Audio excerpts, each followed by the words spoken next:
Hola, soy Rose510 y este es el cuarto video del homenaje a Edgar Allan Poe. El escritor estadounidense Edgar Allan Poe es considerado uno de los genios de las historias de suspenso y terror.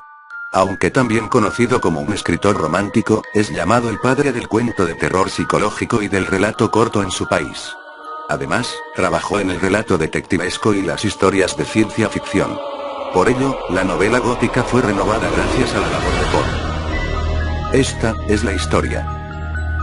El demonio de la perversidad. Edgar Allan Poe. En la consideración de las facultades e impulsos de los prima mobilia del alma humana, los frenólogos han olvidado una tendencia que, aunque evidentemente existe como un sentimiento radical, primitivo, irreductible, los moralistas que los precedieron también habían pasado por alto. Con la perfecta arrogancia de la razón, todos la hemos pasado por alto. Hemos permitido que su existencia escapara a nuestro conocimiento tan solo por falta de creencia, de fe, sea fe en la revelación o fe en la cábala. Nunca se nos ha ocurrido pensar en ella, simplemente por su gratuidad. No creímos que esa tendencia tuviera necesidad de un impulso. No podíamos percibir su necesidad. No podíamos entender, es decir, aunque la noción de este primum mobile se hubiese introducido por sí misma, no podíamos entender de qué modo era capaz de actuar para mover las cosas humanas, ya temporales, ya eternas. No es posible negar que la frenología, y en gran medida toda la metafísica, han sido elaboradas a priori. El metafísico y el lógico, más que el hombre que piensa o el que observa, se ponen a imaginar designios de Dios, a dictarle propósitos. Habiendo sondeado de esta manera, a gusto, las intenciones de Jehová, construyen sobre estas intenciones sus innumerables sistemas mentales. En materia de frenología, por ejemplo, hemos determinado, primero, por lo demás era bastante natural hacerlo, que entre los designios de la divinidad se contaba el de que el hombre comiera. Asignamos, pues, a este un órgano de la alimentividad para alimentarse, y este órgano es el acicate con el cual la deidad fuerza al hombre, quieras que no, a comer. En segundo lugar, habiendo decidido que la voluntad de Dios quiere que el hombre propague la especie, descubrimos inmediatamente un órgano de la amatividad. Y lo mismo hicimos con la combatividad, la idealidad, la casualidad, la constructividad, en una palabra, con todos los órganos que representaran una tendencia, un sentimiento moral o una facultad de puro intelecto. Y en este ordenamiento de los principios de la acción humana, los esponginistas, con razón o sin ella, en parte o en su totalidad, no han hecho sino seguir en principio los pasos de sus predecesores, deduciendo y estableciendo cada cosa a partir del destino preconcebido del hombre y tomando como fundamento los propósitos de su creador.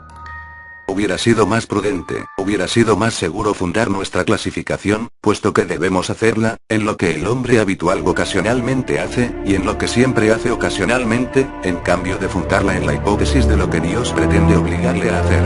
Si no podemos comprender a Dios en sus obras visibles, ¿cómo lo comprenderíamos en los inconcebibles pensamientos que dan vida a sus obras? Si no podemos entenderlo en sus criaturas objetivas, ¿cómo hemos de comprenderlo en sus tendencias esenciales y en las fases de la creación? La inducción a posteriori hubiera llevado a la frenología a admitir, como principio innato y primitivo de la acción humana, algo paradójico que podemos llamar perversidad a falta de un término más característico. En el sentido que le doy es, en realidad, un móvil sin motivo, un motivo no motivado. Bajo sus incitaciones actuamos sin objeto comprensible, o, si esto se considera una contradicción en los términos, podemos llegar a modificar la proposición y decir que bajo sus incitaciones actuamos por la razón de que no deberíamos actuar. En teoría ninguna razón puede ser más irrazonable. Pero, de hecho, no hay ninguna más fuerte. Para ciertos espíritus, en ciertas condiciones llega a ser absolutamente irresistible. Tan seguro como que respiro sé que en la seguridad de la equivocación o el error de una acción cualquiera reside con frecuencia a fuerza irresistible, la única que nos impele a su prosecución. Esta invencible tendencia a hacer el mal por el mal mismo no admitirá análisis o resolución en ulteriores elementos. Es un impulso radical, primitivo, elemental. Se dirá, lo sé, que cuando persistimos en nuestros actos porque sabemos que no deberíamos hacerlo, nuestra conducta no es sino una modificación de la que comúnmente provoca la combatividad de la frenología. Pero una mirada mostrará la falacia de esta idea. La combatividad, a la cual se refiere la frenología, tiene por esencia la necesidad de autodefensa. Es nuestra salvaguardia contra todo daño. Su principio concierne a nuestro bienestar, y así el deseo de estar bien es excitado al mismo tiempo que su desarrollo. Se sigue que el deseo de estar bien debe ser excitado al mismo tiempo por algún principio que será una simple modificación de la combatividad, pero en el caso de esto que llamamos perversidad, el deseo de estar bien no solo no se manifiesta, sino que existe un sentimiento fuertemente antagónico. Si se apela al propio corazón, se hallará, después de todo, la mejor réplica a la sofistería que acaba de señalarse. Nadie que consulte con sinceridad su alma y la someta a todas las preguntas estará dispuesto a negar que esa tendencia es absolutamente radical. No es más incomprensible que característica. No hay hombre viviente a quien en algún período no lo haya atormentado, por ejemplo, un vehemente deseo de torturar a su interlocutor con circunloquios. El que habla advierte el desagrado que causa. Tiene toda la intención de agradar. Por lo demás, es breve, preciso y claro. El lenguaje más lacónico y más luminoso lucha por brotar de su boca. Solo con dificultad refrena su curso. Teme y lamenta la cólera de aquel a quien se dirige. Sin embargo, se le ocurre la idea de que puede engendrar esa cólera con ciertos incisos y ciertos paréntesis. Este solo pensamiento es suficiente. El impulso crece hasta el deseo hasta el anhelo hasta una ansia incontrolable y el ansia, con gran pesar y mortificación del que habla y desafiando todas las consecuencias, es consentida. Tenemos ante nosotros una tarea que debe ser cumplida velozmente. Sabemos que la demora será ruinosa. La crisis más importante de nuestra vida exige, a grandes voces, energía y acción inmediatas. Ardemos, nos consumimos de ansiedad por comenzar la tarea, y en la anticipación de su magnífico resultado nuestra alma se enardece. Tiene que ser emprendida hoy y, sin embargo, la dejamos para mañana. ¿Y por qué? No hay respuesta, salvo que sentimos esa actitud perversa, usando la palabra sin comprensión del principio. El día siguiente llega, y con él una ansiedad más impaciente por cumplir con nuestro deber, pero con este verdadero aumento de ansiedad llega también un indecible anhelo de postergación realmente espantosa por lo insondable. Este anhelo cobra fuerzas a medida que pasa el tiempo. La última hora para la acción está al alcance de nuestra mano. Nos estremece la violencia del conflicto interior, de lo definido con lo indefinido, de la sustancia con la sombra. Pero si la contienda ha llegado tan lejos, la sombra es la que vence, luchamos en vano. Suena la hora y Doblan ha muerto por nuestra felicidad. Al mismo tiempo es el canto del gallo para el fantasma que nos había atemorizado. Vuela, desaparece, somos libres. La antigua energía retorna. Trabajaremos ahora. Ay, es demasiado tarde. Estamos al borde de un precipicio. Vivamos el abismo, sentimos malestar y vértigo. Nuestro primer impulso es retroceder ante el peligro. Inexplicablemente, nos quedamos. En lenta graduación, nuestro malestar y nuestro vértigo se confunden en una nube de sentimientos inefables. Por grados aún más imperceptibles esta nube cobra forma, como el vapor de la botella de donde surgió el genio en las 1001 noches. Pero en esa nube nuestra al borde del precipicio, adquiere consistencia una forma mucho más terrible que cualquier genio o demonio de leyenda, y, sin embargo, es solo un pensamiento, aunque temible, de esos que hielan hasta la médula de los huesos con la feroz delicia de su horror. Es simplemente la idea de lo que serían nuestras sensaciones durante la veloz caída desde semejante altura.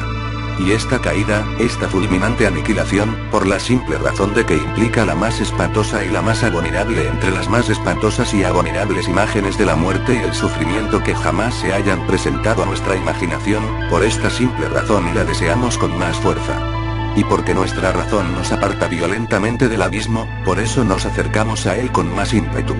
No hay en la naturaleza pasión de una impaciencia tan demoníaca como la del que, estremecido al borde de un precipicio, piensa arrojarse en él. Aceptar por un instante cualquier atisbo de pensamiento significa la perdición inevitable, pues la reflexión no hace sino apremiarnos para que no lo hagamos, y justamente por eso, digo, no podemos hacerlo. Si no hay allí un brazo amigo que nos detenga, o si fallamos en el súbito esfuerzo de echarnos atrás, nos arrojamos, nos destruimos. Examinemos estas acciones y otras similares. Encontraremos que resultan solo del espíritu de perversidad. Las perpetramos simplemente porque sentimos que no deberíamos hacerlo. Más acá o más allá de esto no hay principio inteligible, y podríamos en verdad considerar su perversidad como una instigación directa del demonio si no supiéramos que a veces actúa en fomento del bien. He hablado tanto que en cierta medida puedo responder a vuestra pregunta, puedo explicaros por qué estoy aquí, puedo mostraros algo que tendrá por lo menos una débil apariencia de justificación de estos grillos y esta celda de condenado que ocupo. Si no hubiera sido tan prolijo, o no me hubierais comprendido, o, como la chusma, me hubierais considerado loco. Ahora advertiréis fácilmente que soy una de las innumerables víctimas del demonio de la perversidad. Es imposible que acción alguna haya sido preparada con más perfecta deliberación. Semanas, meses enteros medité en los medios del asesinato. Rechacé 1000 planes porque su realización implicaba una chance de ser descubierto. Por fin, leyendo algunas memorias francesas, encontré el relato de una enfermedad casi fatal sobrevenida a Madame Pilau por obra de una vela accidentalmente envenenada. La idea impresionó de inmediato mi imaginación. Sabía que mi víctima tenía la costumbre de leer en la cama. Sabía también que su habitación era pequeña y mal ventilada. Pero no necesito fatigaros con detalles impertinentes. No necesito describir los fáciles artificios mediante los cuales sustituí, en el candelero de su dormitorio, la vela que allí encontré por otra de mi fabricación. A la mañana siguiente lo hallaron muerto en su lecho, y el veredicto del coronel fue: muerto por la voluntad de Dios. Heredé su fortuna y todo anduvo bien durante varios años. Ni una sola vez cruzó por mi cerebro la idea de ser descubierto. Yo mismo hice desaparecer los restos de la bujía fatal.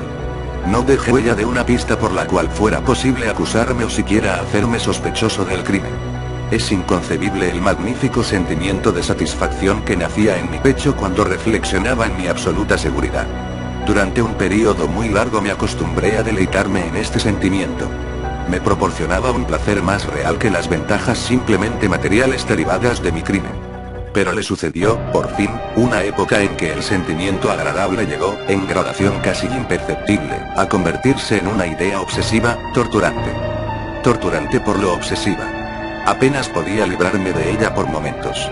Es harto común que nos fastidie el oído, o más bien la memoria, el machacón estribillo de una canción vulgar o algunos compases triviales de una ópera.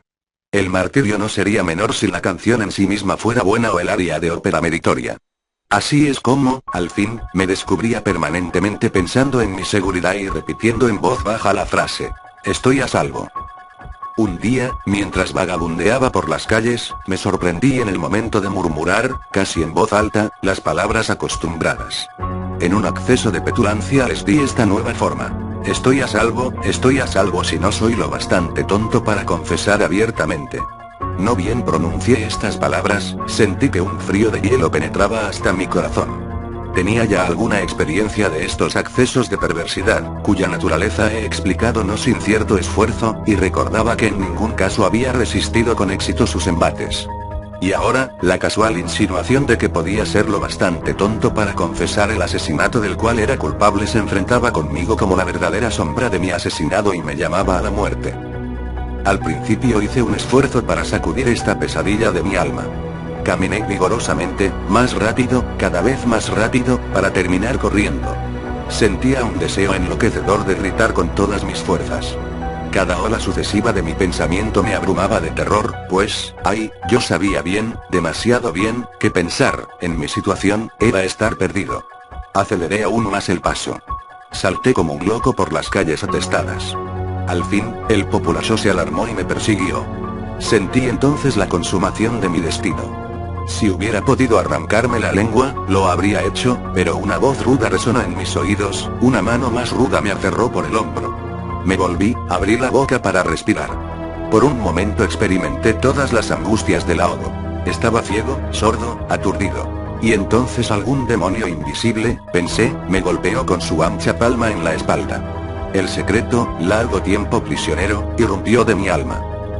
Dicen que hablé con una articulación clara, pero con marcado énfasis y apasionada prisa, como si temiera una interrupción antes de concluir las breves pero densas frases que me entregaban al verdugo y al infierno. Después de relatar todo lo necesario para la plena acusación judicial, caí por tierra desmayado. Pero, ¿para qué diré más? Hoy tengo estas cadenas y estoy aquí. Mañana estaré libre. Pero, ¿dónde? Fin.